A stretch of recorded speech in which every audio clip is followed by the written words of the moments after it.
کہ آپ نے نفرت پیدا کی، آپ نے زہر گھول دیا دل و دماغ میں، کہ آپ کو ڈسٹرکٹ ہاسپٹل مل گیا، کہ آپ کو تحصیل مل گئی، کہ آپ کو روڈ مل گیا، کہ گنے کے کسانوں کو ان کا بقایا مل گیا، مگر آپ نے بی جے پی کا ساتھ دیا اور نفرت کے پیغام کو عام کیا۔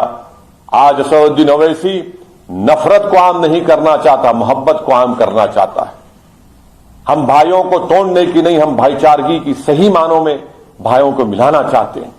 میرے عزیز دوستوں اور بزرگوں، تھانہ بھون کی غیور نوجوانوں، میں آپ سے اپیل کر رہا ہوں، دیکھو یہ لڑائی آپ کے لیے ہے، کل آنے والا کل اور مستقبل آپ کا ہوگا۔ میں نوجوانوں سے اپیل کر رہا ہوں کہ میری بات کو سمجھو، حصے داری کی لڑائی میں آپ کو اپنا حق ادا کرنا ہے۔ میں اتر پردیش کو اس لیے نہیں آیا ہوں کہ تم سے واہ واہ حاصل کروں اپنی تقریر کو، یا اپنی تقریر پر کوئی آپ سے داد حاصل کروں۔ میں اپنی مقبولیت میں انا کی تسکین کے لیے نہیں آیا ہوں۔ اللہ جانتا ہے کہ میرا مقصد ایک ہی زندگی کا، کہ ہمارے بھارت کی لوک شاہی کو، سمویدھان کو مضبوط کیا جائے۔ اور جب سمویدھان کو اور لوک شاہی کو مضبوط کرنے کی بات کرتے ہیں تو کیسے مضبوط ہوگا؟ صرف نعروں سے ہوگا نہیں، آپ کو اپنا حصہ لینا پڑے گا۔ اور کیسے حصہ ملے گا؟ کیا رونے سے حصہ ملے گا؟ کیا بھیک مانگنے سے حصہ ملے گا؟ کیا دری بچھانے سے حصہ ملے گا؟ کیا غیروں کی چوکھٹ پر جا کر بھیک مانگنے سے حصہ ملے گا؟ نہیں ملے گا۔ آپ کو حصہ اس وقت ملے گا جب آپ اپنے ووٹ سے اکرام قریشی کو کامیاب کر کے اپنا ودھائک بنائیں گے۔ سماجوادی پارٹی اپنے ہی پارٹی کے السنکھیک سماج کے نیتاؤں کو، ان کو خاموشی کے ساتھ اور بڑے سلیقے کے ساتھ ان کو کمزور کر کے ان کی آوازوں کو ہمیشہ کے لیے سیاسی طور پر ختم کرنے پر کام کر رہی ہے۔ کیا آپ نے نہیں دیکھا کہ ایک ایسا شخص جو 17 سال تک، اب میڈیا نے بتایا کہ خواجہ اجمیری کی درگاہ پر اکھلیش یادو کی طرف سے چادر چڑھایا جاتا تھا، آج وہ کسی اور پارٹی میں چلا گیا۔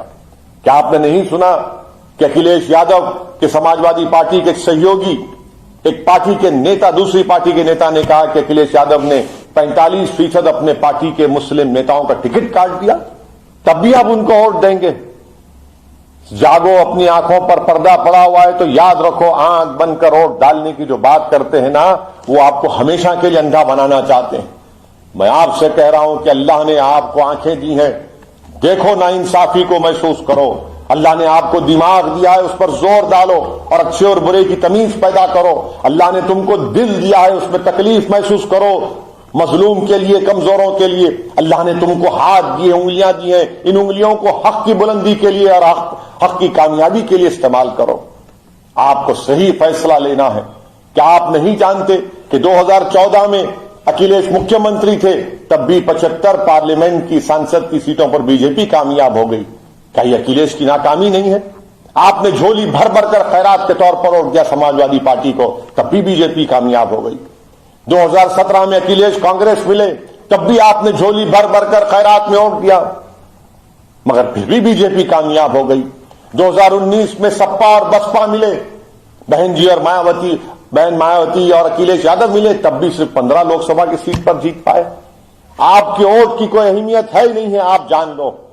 اگر آپ کے گھر کے سامنے کوئی خطرہ منڈلا رہا ہے، آپ کے سروں پر اگر خطرہ کے بادل منڈلا رہے ہیں، تو کیا آپ انتظار کریں گے کہ دوسرے گاؤں سے کوئی دوڑ کر آئے گا؟ میں آپ سے کیا کہہ رہا ہوں، ان خطروں کا مقابلہ کرنا ہے تو اپنے گھر کی دیواروں کو مضبوط کرو، اپنے گھر کی بنیادوں کو مضبوط کرو، اپنے گھر میں اپنے بچوں کو، نوجوان بچوں کو تیار کرو اور کہو کہ قابل بنو، بہادر بنو، اور کسی اور پر بھروسہ مت کرو، بلکہ رب کریم کی ذات پر توکل کرو اور بھارت کی جمہوریت میں اپنا حق مانگنے کے لیے، اپنے حق کو منانے کے لیے، اپنے حصہ داری کو حاصل کرنے کے لیے آپ کو اپنا گھر بچانا ہے۔ یہ مستقبل کی لڑائی آپ کی ہے۔ آپ نے تین مرتبہ سماجوادی پارٹی کو ووٹ دیا، آپ نے 2019 میں سماجوادی اور بسپا کو ووٹ دیا، 2017 میں کانگریس اور سپا کو ووٹ دیا۔ کیا ملا آپ کو؟ وہی دری بچھانا آپ کو ملا، وہی جیلوں میں جانا ملا، وہی انکاؤنٹر ملا۔ اگر اتر پردیش میں انشاءاللہ تعالی آپ اپنی دعاؤں سے، اپنی محبت سے مجلس کو نوازیں گے اور مجلس کے ودھائک کامیاب ہوں گے، تو اتر پردیش کی ویدھان سبھا میں جا کے غریبوں کی، کمزوروں کی، پچھڑوں کی، الپ سنکھیک سماج کی ایک بے باک آواز بنیں گے۔ اتر उत्तर प्रदेश की विधानसभा को आपके हक के लिए, आपकी हिस्सेदारी की लड़ाई के लिए इतना पुकारेंगे कि उत्तर प्रदेश की विधानसभा के दौर दीवार हिल जाएंगे। आपकी गूंज, आपकी पुकार, आपकी हक की लड़ाई पूरे उत्तर प्रदेश में सुनाई देगी। ये हमारा मकसद है। हम किसी मजहब के खिलाफ नहीं है। ये समाजवादी और बीएसपी के लोग कहते हैं कि ओवैसी मिला हुआ है। बताओ क्या मिला हुआ हूं मैं? कौन सा मिला हुआ हूं? क्या मैं जेल नहीं गया? एक नहीं 5-5 मरतबा जेल गया हूं, 40-40 दिन जेल गया हूं। क्या मैं मुझ पर पुलिस ने लाठियों से हमला नहीं किया? हां, पुलिस ने मुझे मारा। 22 सितंबर 1999 को शहर हैदराबाद में पत्थरगट्टी के मुकाम पर इतना मुझे पीटा कि मेरे सर पर 18 टाके लगे, मेरी पूरी पीठ को लहू लहान कर दिया, मेरे उंगलियों को फ्रैक्चर पैदा हो गया था, कई बरस तक मेरे रीढ़ की हड्डी में दर्द होता था। तो क्या मैं तकलीफ को नहीं जानता हूं? क्या मैं तकलीफ को नहीं जानता हूं? मैं जानता हूं इस तकलीफ को। क्या मेरे मंजलिस के बुजुर्गों जिम्मेदार जेल को नहीं गए? मेरे मरहूम वालिद जेल को गए, मंजलिस के सदर फखर मिल्लत अब्दुल वाहिद ओवैसी जेल को गए, 11 महीने जेल में रहना पड़ा। क्या मुझ पर वफादारी और गद्दारी के इल्जाम मुझ पर नहीं लगाए जाते? क्या मुझ पर तंज नहीं किया जाता? मगर इसके बावजूद भी मैं आपके सामने खड़े होकर कह रहा हूं कि हमको भारत की जमहूरियत को मजबूत करना है। और हम कैसे मजबूत करेंगे? सिर्फ जज्बाती तकरीर से नहीं, वोट के जरिए अपनी लीडरशिप को बनाएंगे, हिस्सेदारी की लड़ाई लड़ेंगे, भागीदारी परिवर्तन मोर्चा को कामयाब करेंगे। दोबारा अगर आप ये समझ रहे हैं कि बसपा और सपा के वोट देने से फिरका परस्त ताकतों को शिकस्त हो जाएगी या बीजेपी हार जाएगी, मेरी बात का यकीन करो। खुदा के लिए अपनी लीडरशिप को बनाओ।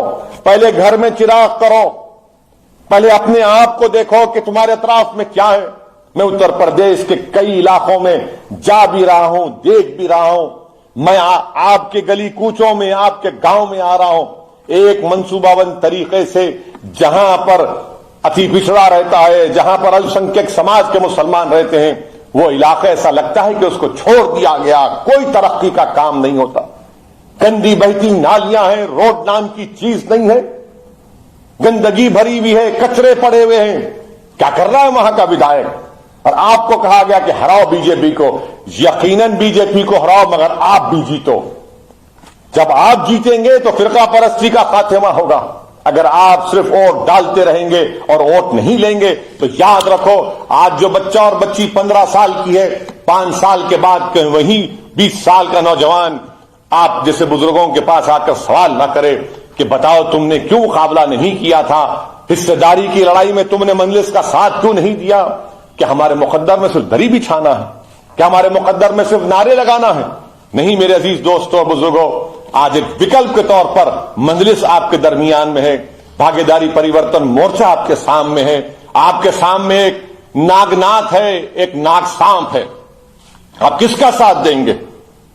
क्या आप नागनाथ का साथ देंगे या ये नाग सांप का साथ देंगे? आप मेरे अजीज दोस्तों और बुजुर्गों, ये आपके सामने ये विकल्प भी है भागीदारी परिवर्तन मोर्चा का। मैं तो सिर्फ अल्लाह से दुआ कर सकता हूं कि अल्लाह सुब्हाना व तआला आपके दिलों में मंजलिस की मोहब्बत डाले और वोट में तब्दील हो जाए। मगर मेरी इस बात को सोचिए, जज्बात में मत बह जाइए, आंखें बंद करके मत वोट करिए। आज देखता हूं कि हमारे अंसारी बिरादरी के लोगों के पावरलूम की मशीनों को कोयलों के दाम में बेच दिया गया।